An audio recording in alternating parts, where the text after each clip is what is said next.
Marzo de 2002, Puebla, México. El sonido de los tambores de Semana Santa resonaba en las calles empedradas mientras los fieles avanzaban con velas encendidas.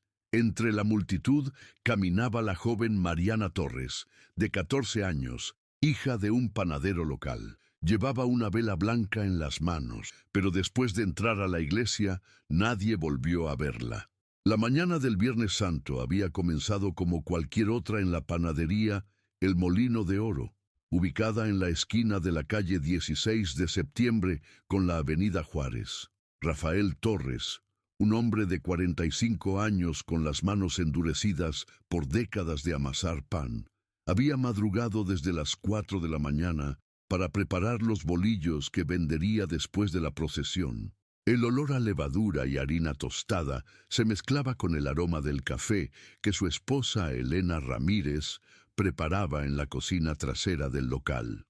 Mariana había bajado las escaleras de madera que crujían hacia el pequeño apartamento donde vivía la familia, por encima de la panadería. Sus pasos ligeros resonaron contra los escalones desgastados mientras se dirigía hacia la cocina, donde encontró a su madre sirviendo café en tazas de barro pintado a mano. «Buenos días, mamá», saludó Mariana con la voz aún ronca del sueño. Llevaba puesto un vestido azul marino que Elena había cosido especialmente para la ocasión, adornado con pequeñas flores blancas bordadas a mano. «Buenos días, mi niña. ¿Ya estás lista para la procesión?», preguntó Elena, observando a su hija menor con ternura maternal. En sus ojos brillaba una mezcla de orgullo y preocupación típica de las madres mexicanas cuando sus hijas comienzan a convertirse en señoritas. Mariana asintió con entusiasmo. Durante semanas había esperado este día.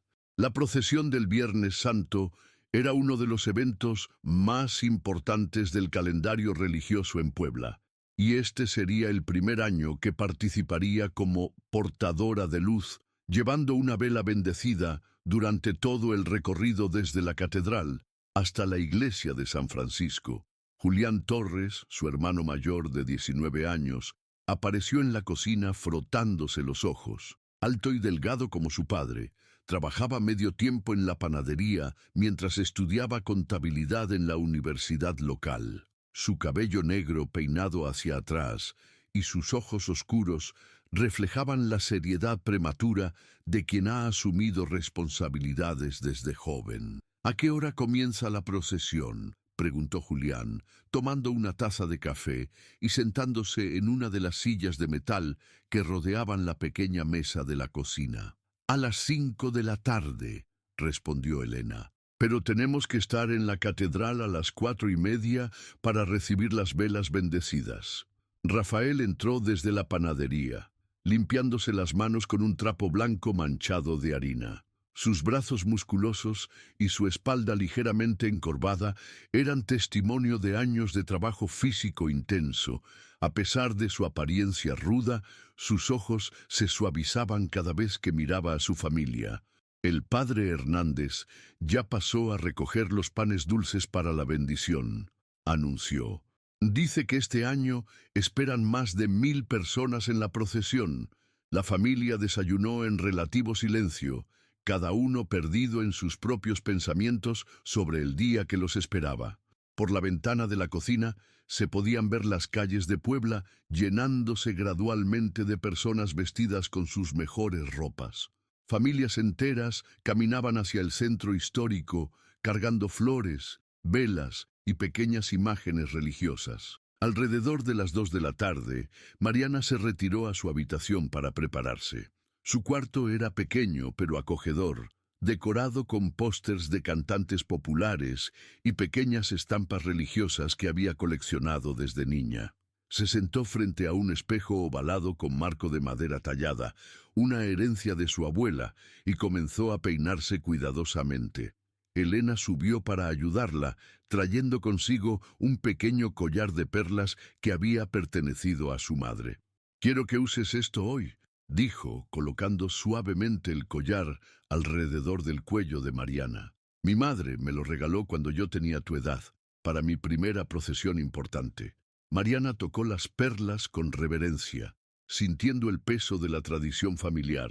En ese momento parecía más madura de lo que sugería su edad, como si comprendiera instintivamente la solemnidad del momento. A las 4 en punto, la familia Torres salió de la panadería hacia la catedral.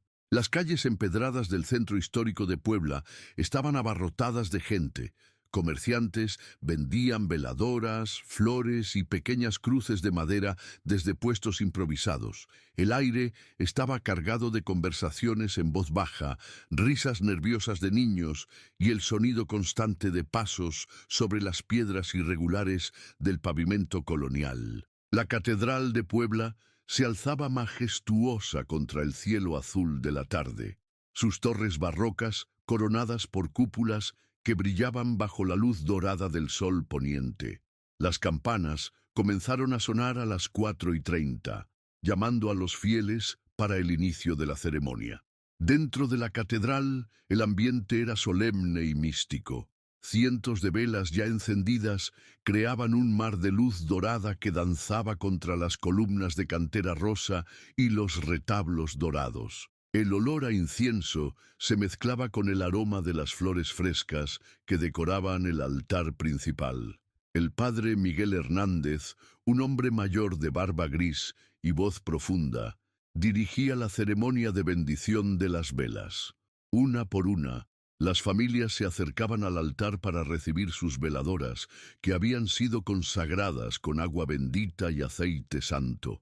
Cuando llegó el turno de la familia Torres, Mariana se adelantó con reverencia. Sus manos temblaron ligeramente cuando el padre Hernández colocó una vela blanca entre sus palmas, murmurando una oración en latín. La llama pequeña y constante parecía hipnotizarla. «Que esta luz te guíe siempre por el camino de la fe», murmuró el sacerdote, colocando su mano sobre la cabeza de Mariana. A las 5 en punto exacto, las puertas de la catedral se abrieron y comenzó la procesión. Mariana caminaba entre sus padres, sosteniendo cuidadosamente su vela mientras avanzaban por las calles principales de Puebla. Julián marchaba unos pasos detrás, junto a otros jóvenes de la parroquia. El recorrido los llevó por la calle de las Flores, donde los balcones coloniales estaban decorados con tapetes de flores moradas y amarillas. Los habitantes de las casas salían a sus ventanas para observar el paso de la procesión, algunos arrojando pétalos de rosa desde los balcones de hierro forjado. Las voces de los participantes se alzaban en cánticos tradicionales que habían sido entonados durante generaciones. Por tu Santa Cruz redímenos, Señor, por tu Santa Cruz sálvanos, Señor. Mariana cantaba con voz clara y dulce, sus ojos brillando con una devoción que impresionaba a quienes la observaban. Varios vecinos comentaron más tarde que nunca habían visto a una joven tan concentrada en la oración, tan absorta en el momento espiritual. La procesión continuó por más de 1 hora, serpenteando por las calles coloniales hasta llegar a la iglesia de San Francisco, donde se realizaría la ceremonia final. Era un templo más pequeño y antiguo que la catedral, con paredes de adobe y un altar sencillo pero hermoso, decorado con imágenes talladas en madera por artesanos locales del siglo XVIII. Los participantes comenzaron a entrar a la iglesia en grupos organizados, manteniendo sus velas encendidas. El espacio interior era íntimo, iluminado únicamente por las llamas de cientos de veladoras que creaban sombras danzantes en las paredes de cal blanca. Rafael, Elena y Julián entraron juntos, seguidos de cerca por Mariana. La familia se ubicó en uno de los bancos de madera cerca del centro de la iglesia. Elena recordaría después que su hija parecía particularmente emocionada, susurrando oraciones con los ojos cerrados mientras sostenía su vela. La ceremonia final comenzó con una lectura del Evangelio según San Juan, seguida de un sermón del padre Hernández sobre el sacrificio y la redención. Las voces de los fieles se unían en respuestas rituales que habían aprendido desde la infancia. Fue durante la oración final cuando Elena notó que ya no sentía la presencia de su hija a su lado. Giró la cabeza hacia donde había estado Mariana momentos antes, pero encontró el espacio vacío. La vela que su hija había llevado estaba apoyada contra el banco, aún encendida, como si alguien la hubiera colocado cuidadosamente antes de alejarse. Elena tocó el brazo de Rafael, quien también miró alrededor con preocupación creciente. Julián se inclinó hacia adelante, escaneando las filas de bancos con la esperanza de ver a su hermana en algún lugar cercano. «Debe haber ido al baño», murmuró Rafael, tratando de mantener la calma. Pero cuando terminó la ceremonia y los fieles comenzaron a salir de la iglesia, Mariana seguía sin aparecer. Elena preguntó a varias mujeres si habían visto a su hija, describiendo su vestido azul marino y el collar de perlas. Nadie recordaba haberla visto salir de la iglesia. Rafael y Julián recorrieron cada rincón del templo, los confesionarios laterales, la sacristía, el pequeño jardín trasero, donde a veces los niños jugaban durante las celebraciones. No encontraron rastro de ella. A las 8 de la noche, cuando ya había oscurecido completamente y las últimas familias se retiraban hacia sus casas, los Torres aceptaron la terrible realidad. Mariana había desaparecido. La vela que había llevado durante toda la procesión seguía encendida en el banco donde la había dejado, como un faro silencioso en la iglesia ahora vacía. Su llama pequeña y constante continuaba ardiendo, como si esperara el regreso de las manos que la habían sostenido con tanto cuidado.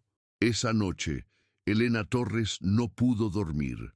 Permaneció sentada en la cocina mirando hacia la calle vacía a través de la ventana, esperando ver la silueta familiar de su hija caminando de regreso a casa. Pero las horas pasaron y Mariana no regresó. El misterio había comenzado en el corazón mismo de la fe pueblana, en una noche que debería haber sido de recogimiento y oración, pero que se convirtió en el inicio de 15 años de preguntas sin respuesta. ¿Cómo se busca a alguien que se desvaneció entre cientos de personas en el lugar más sagrado de la ciudad? La pregunta que torturó a la familia Torres durante las primeras semanas de abril de 2002 no tenía una respuesta sencilla. Mientras Puebla despertaba lentamente de los días santos, la ausencia de Mariana se hacía más tangible con cada hora que pasaba. El sábado por la mañana, apenas 12 horas después de la desaparición, Rafael Torres se presentó en la Comandancia de Policía Municipal ubicada en el Palacio Municipal de Puebla. El edificio colonial de cantera gris había sido testigo de cientos de denuncias similares a lo largo de décadas, pero pocas habían llegado con la urgencia desesperada que transmitía la voz quebrada del panadero. El comandante Armando Vázquez, un hombre corpulento de 52 años, con bigote espeso y uniforme impecable, recibió a Rafael en su oficina del segundo piso. Las paredes estaban decoradas con fotografías oficiales y mapas de la ciudad, pero lo que más llamaba la atención era una pizarra llena de casos pendientes escritos con gis blanco. Señor Torres, comprendo su preocupación, pero debe entender que la mayoría de estos casos se resuelven solos, explicó el comandante, tamborileando los dedos sobre su escritorio de metal. Los adolescentes, a veces, hacen cosas impulsivas. Quizás su hija decidió quedarse en casa de alguna amiga o tal vez tuvo algún problema familiar que nosotros desconocemos. Rafael apretó los puños, tratando de controlar su frustración. Comandante, usted no conoce a mi Mariana. Ella nunca haría algo así. Jamás se iría sin avisar, y mucho menos durante una ceremonia religiosa. Algo le pasó. El protocolo policial de aquella época establecía un periodo de espera de 48 horas antes de iniciar una búsqueda oficial, especialmente en casos de menores que podrían haber huido voluntariamente. Sin embargo, la presión de Rafael y la naturaleza inusual de la desaparición durante una procesión pública con cientos de testigos convenció al comandante de comenzar las investigaciones de inmediato. El detective Sergio Morales, Un hombre delgado de 38 años con lentes de armazón metálico y una libreta siempre en la mano, fue asignado al caso. Había trabajado en la policía durante 15 años y había visto desapariciones que iban desde fugas adolescentes hasta secuestros complejos, pero algo en la descripción del caso Torres le causó una inquietud particular. La primera línea de investigación se centró en entrevistar a los asistentes a la procesión. El detective Morales y dos agentes uniformados pasaron el domingo recorriendo las casas del centro histórico, tocando puertas y preguntando si alguien había notado algo inusual durante la ceremonia del viernes. Doña Carmen Flores, una mujer de 67 años que vivía frente a la iglesia de San Francisco, fue una de las primeras en ser interrogada. Sentada en su sala de estar, decorada con múltiples imágenes religiosas y fotografías familiares, recordaba claramente haber visto a la familia Torres durante la procesión. Sí, sí los recuerdo, dijo, ajustándose sus lentes bifocales. La muchachita llevaba un vestido azul muy bonito y cantaba con mucha devoción. Me llamó la atención porque parecía más concentrada que muchos adultos. ¿La vio salir de la iglesia después de la ceremonia?, preguntó el detective Morales, tomando notas en su libreta. Doña Carmen negó con la cabeza lentamente. No, detective. Cuando terminó todo, yo me quedé un rato platicando con las señoras del Rosario. No presté atención a quién salía o quién no salía. Historia similar se repitió en una docena de entrevistas. Varios vecinos recordaban haber visto a Mariana durante la procesión. Su vestido azul y su actitud devota habían llamado la atención, pero nadie podía proporcionar información sobre qué había sucedido dentro de la iglesia. Mientras tanto, Elena Torres organizaba su propia búsqueda paralela.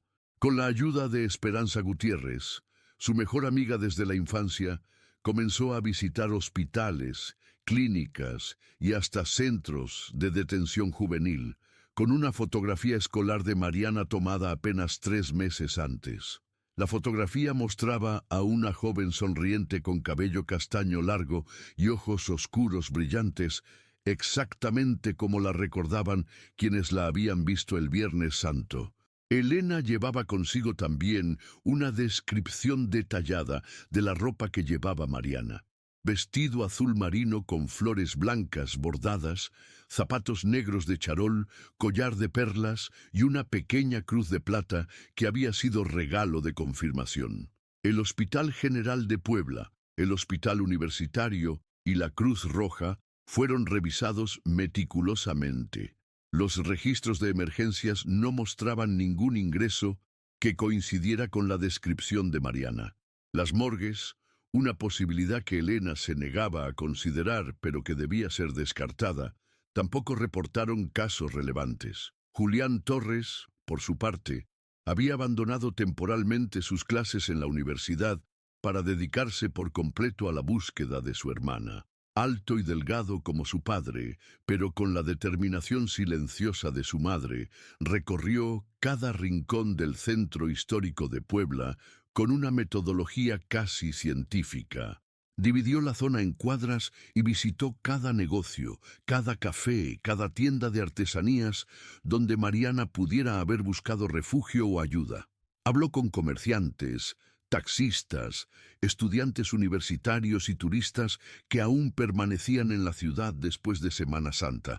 En la librería El Pensador, ubicada en la calle 5 de Mayo, encontró a don Alberto Mendoza, un hombre mayor que había sido testigo de la procesión desde la puerta de su negocio. Recuerdo a la familia porque pasaron justo frente a mi librería, explicó don Alberto, señalando hacia la calle empedrada. La niña llevaba una vela y caminaba muy seria, como si estuviera en profunda oración. ¿Notó si alguien la seguía? ¿Alguien que pareciera estar prestando atención específicamente a ella?, preguntó Julián, con una esperanza desesperada en la voz. Don Alberto reflexionó durante largos minutos, pero finalmente negó con la cabeza. No, hijo. Había tanta gente. Era imposible notar ese tipo de detalles. La tercera semana de abril trajo consigo la primera pista tangible del caso. María José Sandoval, una mujer de 34 años que trabajaba como secretaria en el ayuntamiento, se presentó voluntariamente en la comandancia de policía con información que consideraba relevante. Detective Morales, yo estuve en la procesión con mi familia, explicó, nerviosa pero decidida. Cuando estábamos dentro de la iglesia, durante la oración final, vi a una joven, que coincide con la descripción, salir por la puerta lateral que lleva a la sacristía. Esta puerta lateral era conocida por los feligreses habituales, pero no era visible desde los bancos principales donde se había sentado la familia Torres. Llevaba a un pequeño pasillo que conectaba con la sacristía, y desde allí a un patio trasero que daba a la calle Oriente 6. El detective Morales organizó inmediatamente una revisión completa de esta área. El patio trasero era un espacio pequeño y descuidado, utilizado principalmente para guardar materiales de mantenimiento de la iglesia. Estaba rodeado por una barda de adobe de aproximadamente 2 metros de altura, con una puerta de metal que permanecía cerrada con un candado oxidado. El padre Miguel Hernández explicó que esa puerta lateral rara vez se utilizaba durante las ceremonias. Solo la abrimos cuando necesitamos acceso rápido a la sacristía o cuando hay demasiada gente y necesitamos una salida adicional, explicó el sacerdote. Pero el viernes pasado no recuerdo haberla usado. Sin embargo, al examinar la puerta, el detective Morales notó que el candado mostraba señales de haber sido manipulado recientemente. Pequeñas marcas de metal sugerían que había sido forzado y luego cerrado nuevamente.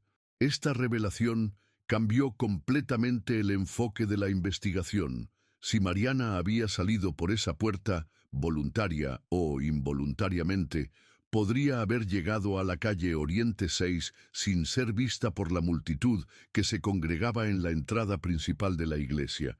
La búsqueda se extendió entonces a esa zona específica de la ciudad.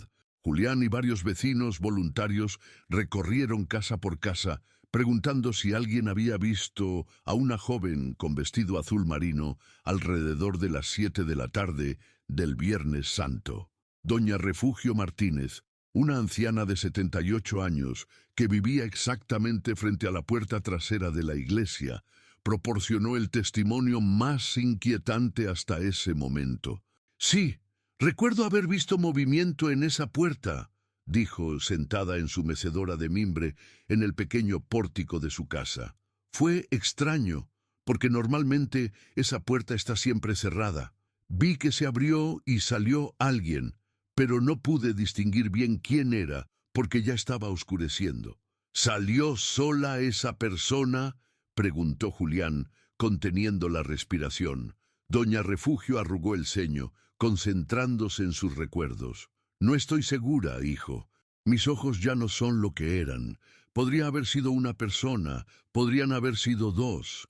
Lo que sí recuerdo es que después escuché el sonido de un coche arrancando en la calle, pero no sé si tenía relación.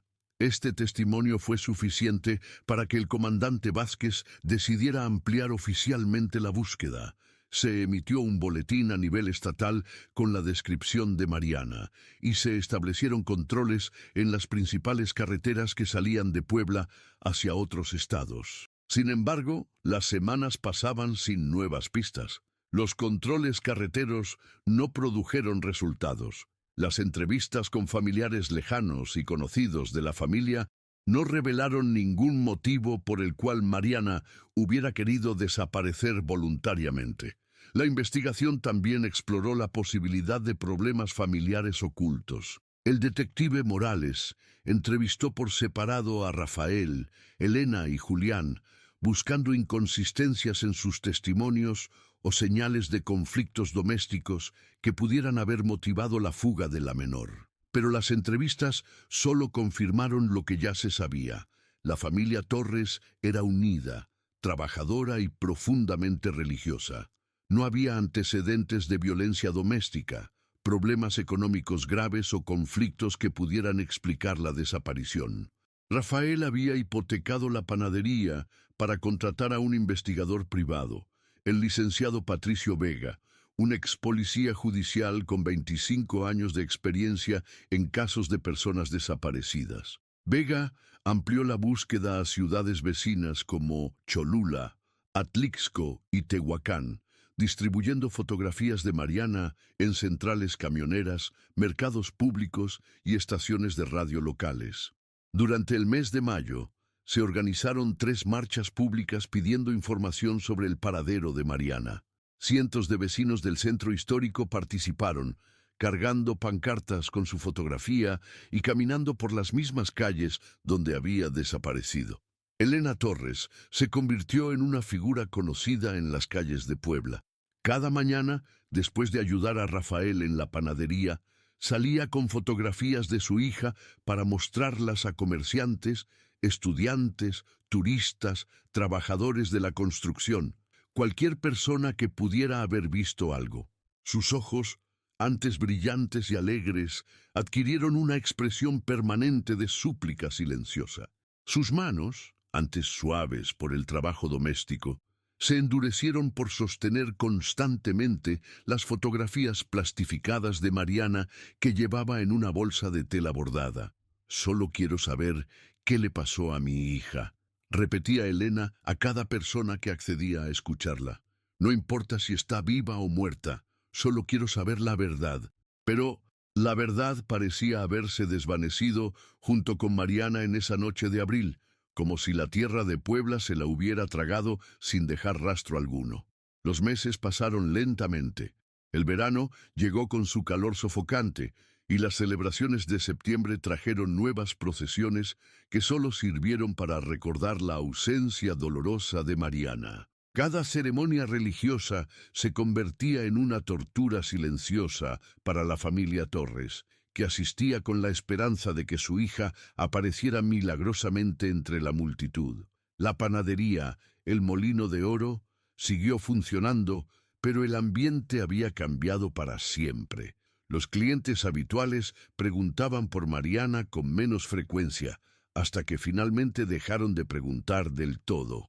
La vida cotidiana de Puebla había absorbido la desaparición como una herida que cicatriza en silencio, pero que nunca deja de doler. Julián regresó a la universidad en agosto, pero su rendimiento académico nunca volvió a ser el mismo. Llevaba siempre consigo una fotografía de su hermana y la mostraba a cada persona nueva que conocía, por si acaso alguien la había visto en algún lugar lejano. Para diciembre de 2002, el caso oficialmente seguía abierto, pero las investigaciones activas se habían reducido significativamente. El detective Morales había sido asignado a otros casos y solo revisaba el expediente de Mariana cuando llegaba alguna nueva pista, que cada vez era más rara. El primer aniversario de la desaparición, en marzo de 2003, fue conmemorado con una misa especial en la iglesia de San Francisco. El padre Hernández dedicó su sermón a las familias que sufren la ausencia de seres queridos y encendió una vela especial que permaneció ardiendo en el altar durante toda la Semana Santa. Pero Mariana Torres seguía sin aparecer, como si hubiera sido borrada de la existencia en el momento exacto en que depositó su vela en el banco de madera y desapareció entre las sombras danzantes de la iglesia.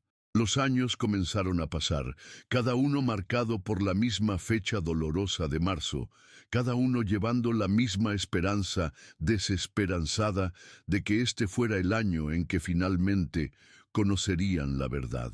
15 años pueden cambiar el rostro de una ciudad, pero no siempre borran sus secretos. En marzo de 2017, Puebla se preparaba para conmemorar una vez más la Semana Santa, mientras la iglesia de la Sagrada Familia, un templo abandonado en las afueras de la ciudad, guardaba en silencio una pista que estaba a punto de resurgir del olvido. Ignacio Morales, un hombre de 61 años, con manos callosas y una fe inquebrantable, Había dedicado los últimos 5 años de su vida a restaurar iglesias olvidadas en los alrededores de Puebla. Ex albañil convertido en voluntario religioso después de superar una grave enfermedad, consideraba cada templo rescatado como una ofrenda personal a la providencia que le había concedido una segunda oportunidad. La iglesia de la Sagrada Familia había sido construida en 1934, en lo que entonces era la periferia rural de Puebla, pero que ahora formaba parte de la zona conurbada de la ciudad. El pequeño templo de adobe y cantera había servido a varias generaciones de familias campesinas, hasta que los cambios demográficos y la construcción de iglesias más modernas lo dejaron prácticamente abandonado en la década de 1990. Era un miércoles gris de marzo cuando Ignacio llegó al templo con su camioneta Toyota desvencijada, cargada con herramientas de limpieza, cubetas de agua y trapos viejos. El edificio mostraba las cicatrices del abandono, ventanas rotas, parcialmente tapadas, con tablones de madera, pintura descarapelada en las paredes exteriores y maleza que crecía salvajemente alrededor de los cimientos de piedra.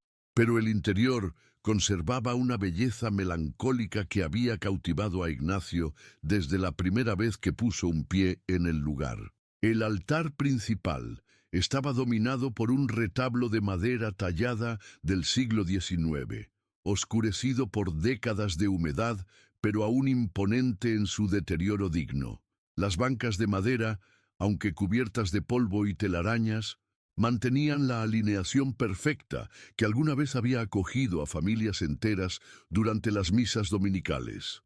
Ignacio había comenzado su trabajo de restauración por la nave principal, limpiando banco por banco, barriendo décadas de hojas secas que habían entrado por las ventanas rotas y retirando los nidos de golondrinas que habían establecido sus hogares en los rincones más altos del techo abovedado. Esa mañana de marzo, decidió concentrarse en el área del altar. El retablo principal necesitaba una limpieza profunda antes de que pudiera evaluar qué partes de la madera tallada podrían ser restauradas y cuáles necesitarían ser reemplazadas. Armado con una escalera de aluminio de 3 metros, trapos húmedos y una linterna de mano, Ignacio comenzó a limpiar meticulosamente cada sección del retablo. La estructura estaba dividida en 3 cuerpos principales, con nichos que alguna vez habían albergado imágenes religiosas que fueron trasladadas a otras iglesias cuando el templo fue abandonado. Fue al llegar al nicho central del segundo cuerpo, cuando su linterna iluminó algo inesperado. Detrás de donde había estado colocada una imagen de la Virgen de Guadalupe, en una pequeña cavidad que había quedado oculta durante décadas, algo brillaba tenuemente con un color que no correspondía a la madera envejecida del retablo. Ignacio dirigió el haz de luz más directamente hacia la cavidad y sintió que el corazón le daba un vuelco. Allí, protegida del tiempo y la humedad por la madera que la rodeaba, había una fotografía. Con manos temblorosas, retiró cuidadosamente el objeto. Era una fotografía a color de 10 por 15 centímetros, ligeramente descolorida pero perfectamente reconocible. La imagen mostraba a una joven adolescente con vestido azul marino, adornado con pequeñas flores blancas bordadas, sosteniendo una vela encendida entre sus manos. Sus ojos oscuros miraban directamente a la cámara con una expresión de serenidad y devoción que resultaba casi hipnótica. Pero lo que más llamó la atención de Ignacio fue el fondo de la fotografía. Detrás de la joven se podían distinguir claramente las columnas de cantera rosa y los retablos dorados que solo podían pertenecer a un lugar, la Catedral de Puebla.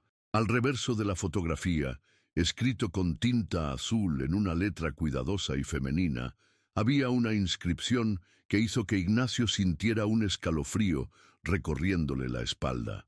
Mariana Torres, Viernes Santo, 30 de marzo de 2002, que esta luz me guíe siempre. Ignacio conocía esa fecha. Cualquier poblano que hubiera vivido en la ciudad durante los primeros años del nuevo milenio Recordaba la desaparición de Mariana Torres. Había sido uno de los casos más comentados en los medios locales, y aunque los detalles se habían difuminado con el paso de los años, el nombre y la historia básica permanecían grabados en la memoria colectiva de la ciudad. Con las manos aún temblando, Ignacio bajó de la escalera y se sentó en uno de los bancos del templo, sosteniendo la fotografía como si fuera una reliquia sagrada. La luz grisácea que entraba por las ventanas rotas iluminaba parcialmente la imagen, creando un efecto casi sobrenatural que parecía hacer que los ojos de Mariana brillaran con vida propia. Durante largos minutos, Ignacio permaneció inmóvil, tratando de procesar las implicaciones de su descubrimiento. ¿Cómo había llegado esa fotografía a ese lugar? ¿Quién la había colocado allí? ¿Y por qué? ¿Qué significaba que hubiera permanecido oculta durante 15 años, exactamente en el lugar donde él había decidido comenzar su trabajo de restauración? Como hombre profundamente religioso, Ignacio no creía en las casualidades. Su experiencia personal le había enseñado que a veces la providencia utiliza los caminos más inesperados para revelar verdades que necesitan ser conocidas. Se levantó del banco y caminó lentamente hasta la puerta principal del templo, donde el aire fresco de la mañana le ayudó a aclarar sus pensamientos. Desde allí podía ver la ciudad de Puebla extendiéndose hacia el horizonte, con sus cúpulas y torres coloniales brillando bajo el sol mañanero que finalmente había logrado atravesar las nubes grises. Ignacio sabía que tenía una responsabilidad. No podía simplemente guardar la fotografía y continuar con su trabajo como si nada hubiera pasado. Esta imagen podría contener pistas cruciales sobre lo que había sucedido con Mariana Torres 15 años atrás. Regresó a su camioneta y condujo directamente hacia el centro de la ciudad, con la fotografía envuelta cuidadosamente en un trapo limpio y guardada en la guantera del vehículo. Su destino era la comandancia de policía municipal, donde esperaba encontrar a alguien que recordara el caso y pudiera orientarlos sobre qué hacer con su descubrimiento. La comandancia había cambiado considerablemente desde 2002. El edificio había sido remodelado y modernizado, con nuevos sistemas de cómputo y protocolos de atención al público que reflejaban los avances tecnológicos de la última década. Detrás del mostrador de recepción, una joven oficial con uniforme impecable atendía a los visitantes con eficiencia profesional. «Buenos días, señorita», saludó Ignacio, claramente nervioso. «Necesito hablar con alguien sobre un caso muy antiguo. Es sobre la desaparición de una joven llamada Mariana Torres en el año 2002. La oficial, cuyo gafete la identificaba como agente Patricia Ruiz, frunció el ceño mientras tecleaba en su computadora. «Un momento, señor. Voy a consultar si ese expediente aún está activo en nuestro sistema». Después de varios minutos de búsqueda, la agente levantó la vista. «El expediente existe, pero está clasificado como caso frío. Tendría que hablar con el detective capitán Roberto Sandoval, que es quien maneja este tipo de investigaciones archivadas. ¿Tiene alguna información nueva sobre el caso?» Ignacio asintió con gravedad. «Creo que sí. Encontré algo que podría ser importante». Una hora después, Ignacio se encontraba sentado frente al escritorio del detective capitán Sandoval en una pequeña oficina del segundo piso de la comandancia. Sandoval era un hombre de 45 años, con cabello cano en las sienes y una expresión que denotaba décadas de experiencia en casos difíciles. Había estudiado el expediente de Mariana Torres durante su formación como detective, aunque no había participado directamente en la investigación original. «Señor Morales, he revisado el caso Torres y efectivamente sigue abierto, aunque sin investigación activa desde hace varios años», explicó Sandoval. «¿Qué es exactamente lo que encontró?» Ignacio desenvolvió cuidadosamente la fotografía y la colocó sobre el escritorio. El detective la examinó con atención, utilizando una lupa para observar los detalles más pequeños. Esta fotografía no está mencionada en ninguna parte del expediente original, murmuró Sandoval, más para sí mismo que para Ignacio. ¿Dónde exactamente la encontró?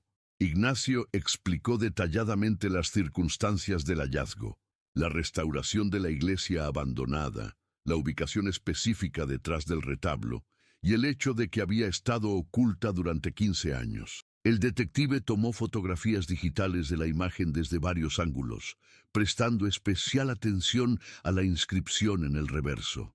La letra parece femenina, posiblemente de una adolescente, observó. Y la fecha coincide exactamente con el día de la desaparición. Esto definitivamente es evidencia nueva. ¿Qué va a pasar ahora?, preguntó Ignacio. Voy a reabrir oficialmente la investigación, respondió Sandoval. También necesitaré que me acompañe a la iglesia donde encontró esto, para documentar el lugar exacto del hallazgo. Y tengo que contactar a la familia Torres para informarles sobre este desarrollo. Esa misma tarde, el detective Sandoval se presentó en la panadería El Molino de Oro. El local había cambiado poco en 15 años, aunque Elena Torres mostraba las marcas del tiempo y el sufrimiento en su rostro envejecido prematuramente. Sus ojos, que una vez brillaron con alegría maternal, conservaban una expresión de esperanza cansada que nunca había desaparecido completamente. Rafael Torres, ahora de 60 años, seguía trabajando en la panadería, aunque había delegado gran parte del trabajo físico en empleados más jóvenes. Su espalda se había encorvado más con los años y caminaba con la parsimonia de quien ha cargado un peso invisible durante demasiado tiempo. Julián, convertido en contador público, había establecido su oficina en el segundo piso del edificio de la panadería, donde una vez había estado el apartamento familiar. Nunca se había casado, dedicando su vida adulta al trabajo y al cuidado de sus padres, pero principalmente a mantener viva la memoria de su hermana desaparecida. Cuando el detective Sandoval les mostró la fotografía, el impacto fue inmediato y devastador. Elena se llevó las manos al rostro y comenzó a llorar con una intensidad que parecía imposible después de tantos años de dolor contenido. «Es ella, es mi Mariana», susurró entre lágrimas. «Pero, ¿cómo? ¿Dónde estaba esta foto? Nosotros nunca la habíamos visto». Rafael examinó la imagen con manos temblorosas, reconociendo inmediatamente el vestido que Elena había cosido especialmente para esa procesión de Semana Santa, el collar de perlas que había pertenecido a su suegra, la expresión de devoción serena que caracterizaba a su hija menor. Esta fotografía fue tomada el mismo día de la desaparición, confirmó, leyendo la inscripción en el reverso. Pero no entiendo cómo llegó a esa iglesia abandonada. Julián estudió la imagen con la meticulosidad analítica que había desarrollado en su profesión. La calidad de la fotografía es buena. No parece una foto instantánea tomada por un turista o familiar, observó. Parece más profesional, como si alguien hubiera querido documentar específicamente a Mariana en ese momento. El detective Sandoval tomó notas detalladas de las observaciones de la familia. Necesito hacerles algunas preguntas sobre esa iglesia donde se encontró la fotografía. ¿Conocían ustedes la iglesia de la Sagrada Familia? Mariana había estado alguna vez allí. Los tres miembros de la familia intercambiaron miradas de confusión. «Nunca hemos oído hablar de esa iglesia», respondió Elena. «Nosotros siempre fuimos a la parroquia del centro. Nunca tuvimos razón para ir tan lejos». ¿Es posible que Mariana conociera a alguien relacionado con esa iglesia? ¿Algún amigo, maestro o conocido que viviera en esa zona? Las respuestas fueron consistentemente negativas. La familia Torres había vivido siempre en el centro histórico, y sus círculos sociales se limitaban a esa área de la ciudad. El hallazgo de la fotografía planteaba más preguntas que respuestas, pero por primera vez en 15 años, la familia Torres tenía algo tangible que conectaba directamente con el día de la desaparición de Mariana. Esa noche, Elena Torres no pudo dormir, permaneció sentada en la cocina de la panadería, sosteniendo una copia de la fotografía que el detective le había dejado, estudiando cada detalle del rostro de su hija como si pudiera extraer de la imagen las respuestas que había buscado durante tanto tiempo. La vela que Mariana sostenía en la fotografía parecía brillar con luz propia bajo la lámpara fluorescente de la cocina, recordando a Elena otra vela, la que su hija había dejado encendida en el banco de la iglesia la noche de su desaparición. Por primera vez en 15 años, Elena Torres se permitió creer que quizás, finalmente, estaban a punto de descubrir la verdad sobre lo que había sucedido con su hija en esa noche de marzo de 2002.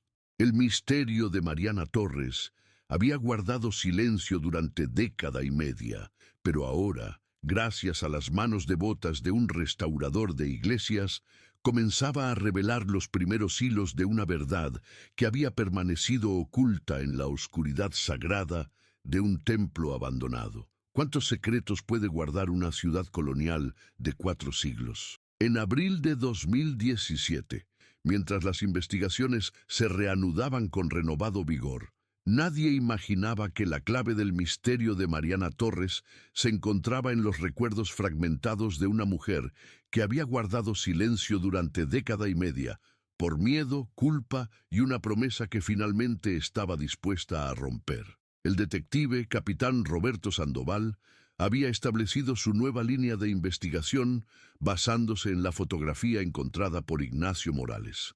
El análisis forense preliminar confirmó que la imagen había sido tomada efectivamente el 30 de marzo de 2002, utilizando una cámara digital profesional, tecnología que en aquella época no estaba al alcance de cualquier persona. La iglesia de la Sagrada Familia fue acordonada como escena del crimen, mientras un equipo especializado realizaba una inspección exhaustiva del templo abandonado. Utilizando detectores de metales y equipos de rayos X portátiles, los investigadores buscaban cualquier otro objeto que pudiera haber sido ocultado en la estructura del edificio. Fue durante esta búsqueda intensiva cuando encontraron el segundo hallazgo crucial. Enterrado bajo las baldosas sueltas del piso de la sacristía, envuelto en plástico y perfectamente conservado, estaba el collar de perlas que Mariana había llevado el día de su desaparición. El mismo collar que Elena Torres había heredado de su madre y que había puesto alrededor del cuello de su hija como símbolo de protección y tradición familiar. La noticia del hallazgo del collar se filtró rápidamente a los medios locales, y para el final de abril, el caso Torres había regresado a las portadas de los periódicos poblanos. La cobertura mediática renovada trajo consigo algo inesperado: llamadas telefónicas de personas que habían guardado información durante 15 años. La primera llamada significativa llegó un martes por la mañana a la línea directa que el detective Sandoval había establecido para recibir información sobre el caso. «Detective, mi nombre es Luz María Vázquez», dijo una voz femenina temblorosa. Yo creo que tengo información sobre la niña Torres, pero necesito hablar en privado, no por teléfono». Sandoval organizó una cita para esa misma tarde.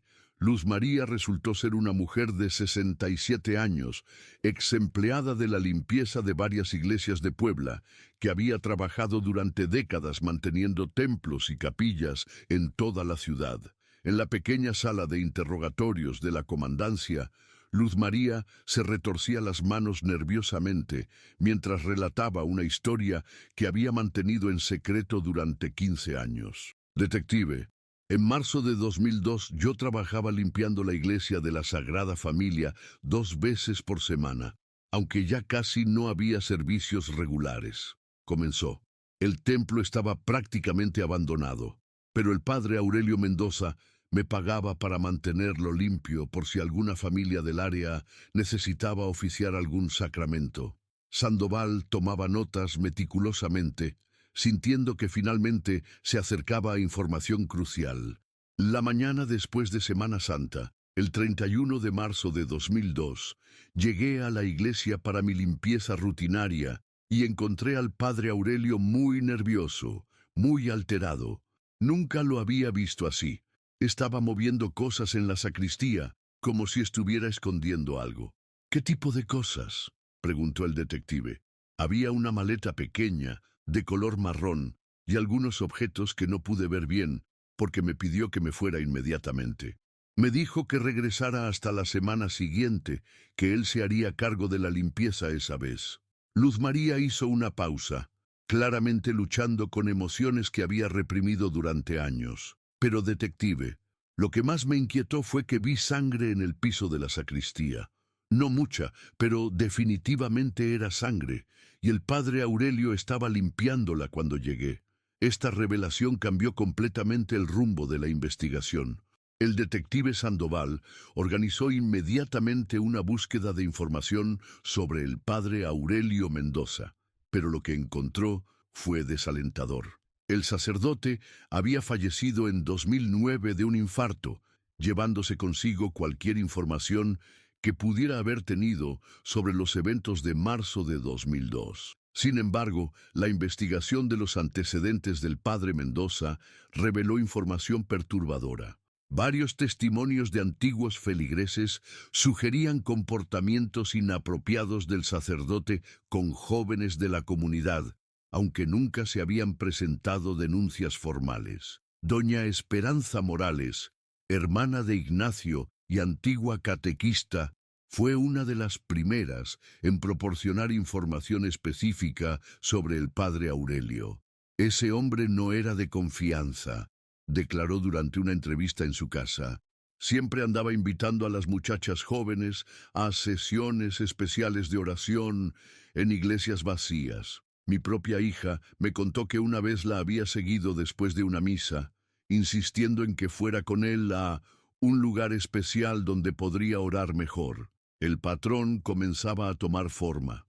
El detective Sandoval descubrió que el padre Aurelio tenía acceso a múltiples iglesias de la diócesis, incluyendo permisos especiales para celebrar ceremonias en templos prácticamente abandonados, como la iglesia de la Sagrada Familia. Pero el testimonio más revelador llegó cuando menos se esperaba. Carmen Ruiz, una mujer de 47 años que trabajaba como secretaria en una oficina gubernamental, se presentó voluntariamente en la comandancia después de leer sobre los nuevos hallazgos en el periódico local. Detective, yo tenía 32 años en 2002, comenzó Carmen, con voz firme pero marcada por años de carga emocional. Y yo vi lo que pasó con Mariana Torres esa noche. El impacto de esta declaración hizo que Sandoval dejara de escribir y la mirara directamente. Señora Ruiz, necesito que me cuente exactamente qué vio, sin omitir ningún detalle. Carmen respiró profundamente antes de continuar. Esa noche del Viernes Santo, yo estaba caminando por la calle Oriente 6, regresando de casa de mi hermana que vivía por esa zona. Eran aproximadamente las 7:15 de la noche. Vi que se abría la puerta trasera de la iglesia de San Francisco, la que da al patio. ¿Vio quién la abrió? Sí, era el padre Aurelio Mendoza. Yo lo conocía porque había sido mi confesor años antes. Salió de la iglesia acompañado de una niña. La niña llevaba un vestido azul y parecía confundida, como desorientada. Carmen hizo una pausa, claramente reviviendo una escena que había tratado de olvidar durante años. El padre la ayudó a subir a un coche que estaba estacionado en la calle. Era un coche viejo, color beige. Yo pensé en ese momento que quizás la niña se había sentido mal durante la ceremonia y él la estaba llevando a su casa o al hospital. ¿Por qué no reportó esto en ese momento? Las lágrimas comenzaron a correr por las mejillas de Carmen.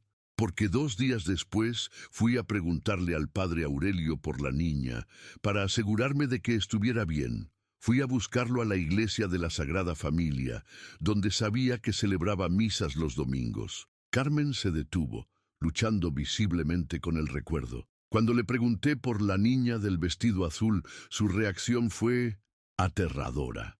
Se puso muy violento, muy agresivo. Me gritó que yo no había visto nada, que si yo llegaba a comentar algo sobre esa noche, él se encargaría de que toda mi familia sufriera las consecuencias. ¿La amenazó directamente? Sí, detective. Me dijo que él tenía contactos en todas partes, que podía hacer que me despidieran de mi trabajo, que podía hacer que le pasaran cosas malas a mi familia. Y yo le creí. En esa época, los sacerdotes tenían mucho poder en comunidades como la nuestra. Carmen explicó que había vivido con el miedo y la culpa durante años, especialmente después de enterarse de que la niña que había visto era Mariana Torres y que había desaparecido. Cuando el padre Aurelio murió en 2009, pensé en hablar, pero ya habían pasado tantos años y yo seguía teniendo miedo de las repercusiones. Pero cuando vi en el periódico que habían encontrado el collar de la niña en esa iglesia, supe que tenía que contar la verdad. Con el testimonio de Carmen, las piezas del rompecabezas comenzaron a encajar de manera terrible y definitiva. El detective Sandoval obtuvo una orden judicial para exhumar los registros médicos del padre Aurelio Mendoza, buscando evidencia de enfermedades mentales o tratamientos psiquiátricos que pudieran explicar sus acciones. Los registros revelaron que el sacerdote había sido tratado por episodios de violencia y comportamiento errático durante varios años antes de su muerte. Pero la jerarquía eclesiástica había mantenido esta información en secreto para evitar escándalos. Más importante aún, la investigación forense de la Iglesia de la Sagrada Familia reveló restos de sangre en grietas del piso de la sacristía que coincidían con el tipo sanguíneo de Mariana Torres, según los registros médicos que la familia proporcionó. El rompecabezas final se completó cuando se encontró, escondida en una cavidad sellada detrás del altar de la iglesia, una maleta de cuero marrón que contenía documentos personales de Mariana, su tarjeta de estudiante, un pequeño diario con entradas hasta el día de su desaparición y una carta sin terminar dirigida a una amiga, fechada el 30 de marzo de 2002. La carta, escrita con la misma letra femenina que aparecía en el reverso de la fotografía, contenía líneas que partían el corazón. Querida Sofía, hoy fue uno de los días más especiales de mi vida. La procesión fue hermosa y me sentí muy cerca de Dios. Un padre muy amable me invitó a una oración especial después de la ceremonia, en un lugar donde dice que podré sentir mejor la presencia divina. Estoy muy emocionada de... La carta se interrumpía abruptamente, como si Mariana hubiera sido interrumpida mientras escribía. Con toda la evidencia reunida, el detective Sandoval pudo reconstruir los eventos de esa noche de marzo de 2002 con terrible claridad. El padre Aurelio Mendoza había identificado a Mariana durante la procesión como una víctima potencial. Utilizando su autoridad religiosa y la confianza natural que los niños depositan en las figuras eclesiásticas, había logrado convencerla de acompañarlo para una oración especial después de la ceremonia oficial. La había llevado a través de la puerta lateral de la iglesia de San Francisco hacia su coche, y de allí a la iglesia de la Sagrada Familia, donde probablemente intentó abusar de ella. Mariana había resistido, resultando herida en la lucha, y el sacerdote había acabado con su vida, posiblemente sin intención original de matarla. Después había ocultado el cuerpo en algún lugar que nunca sería descubierto, pero había guardado algunos objetos personales de la víctima como trofeos de su crimen, escondiéndolos en la iglesia abandonada, donde se sintió seguro de que nunca serían encontrados. La fotografía había sido tomada por el propio padre Aurelio como parte de su ritual perverso, documentando a su víctima en el momento de mayor inocencia y devoción, antes de destruir esa pureza para siempre. El 15 de mayo de 2017, exactamente 15 años y 2 meses después de la desaparición de Mariana Torres, el detective Sandoval se presentó en la panadería El Molino de Oro para dar a la familia el cierre que habían buscado durante década y media. Rafael, Elena y Julián Torres escucharon en silencio mientras el detective explicaba los hallazgos de la investigación. Las lágrimas corrían libremente por sus rostros, pero por primera vez en 15 años, no eran lágrimas de esperanza desesperada, sino de una mezcla compleja de dolor, alivio y una extraña forma de paz. ¿Dónde está su cuerpo?, preguntó Elena con voz quebrada. Señora Torres, esa información murió con el padre Aurelio, respondió Sandoval con gentileza. Pero puedo asegurarle que su hija no sufrió durante mucho tiempo y que finalmente, después de tantos años, sabemos la verdad sobre lo que le pasó. Julián tomó la mano de su madre mientras procesaban la información. Mi hermana confiaba en la gente buena, murmuró. Nunca hubiera sospechado que alguien con sotana podría hacerle daño. La historia de Mariana Torres se había cerrado de la manera más dolorosa posible, pero al menos la incertidumbre había terminado.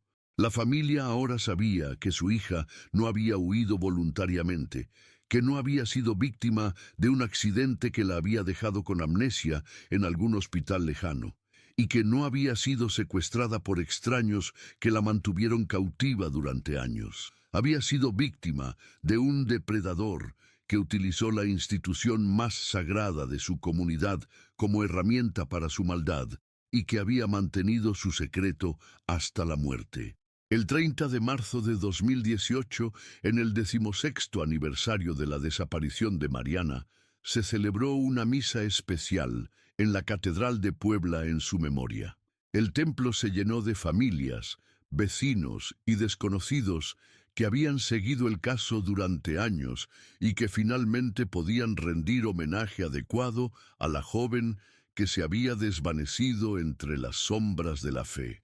Ignacio Morales, el hombre cuyas manos devotas habían devuelto a Mariana Torres del olvido, encendió una vela especial que fue colocada en el altar principal.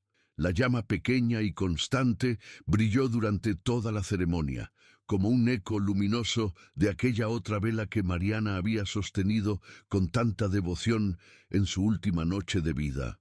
Elena Torres, ahora con 65 años y el cabello completamente gris, miraba esa vela desde el primer banco de la catedral y finalmente podía decir adiós a su hija con la tranquilidad de conocer la verdad. La panadería, el Molino de Oro, continuó funcionando, ahora con una pequeña fotografía enmarcada de Mariana junto a la caja registradora. Los clientes habituales sabían que no debían hacer preguntas sobre la imagen, pero muchos se detenían un momento extra para observar el rostro sonriente de la joven que había encontrado la paz después de 15 años de silencio. Y en la iglesia de la Sagrada Familia, completamente restaurada gracias al trabajo incansable de Ignacio Morales, una placa de bronce fue instalada junto al retablo donde había sido encontrada la fotografía. En memoria de Mariana Torres, 1988-2002.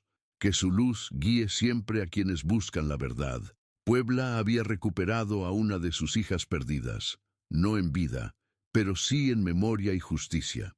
Y aunque el misterio se había resuelto de la manera más dolorosa posible, la ciudad colonial de 400 años había aprendido una lección que no olvidaría, que a veces los secretos más oscuros se esconden en los lugares más sagrados, y que la verdad, sin importar cuánto tiempo tome en emerger, siempre encuentra su camino hacia la luz. La historia de Mariana Torres había terminado, pero su memoria continuaría ardiendo como una vela eterna en el corazón de quienes nunca dejaron de buscarla, nunca dejaron de recordarla, y nunca dejaron de creer que toda niña desaparecida merece que se conozca su verdad.